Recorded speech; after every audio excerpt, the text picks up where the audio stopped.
त्याला जर एक सालने शिक्षा व्हायला पाहिजे तर मला तर जन्मठेपच व्हायला पाहिजे.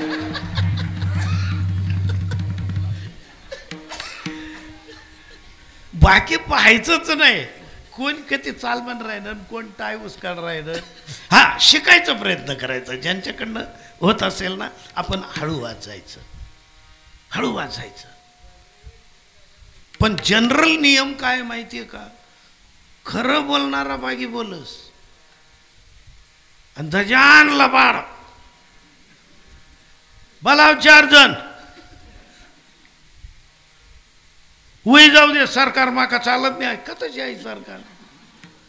अरे तू कोठा आहे ना. जमानाच आहे.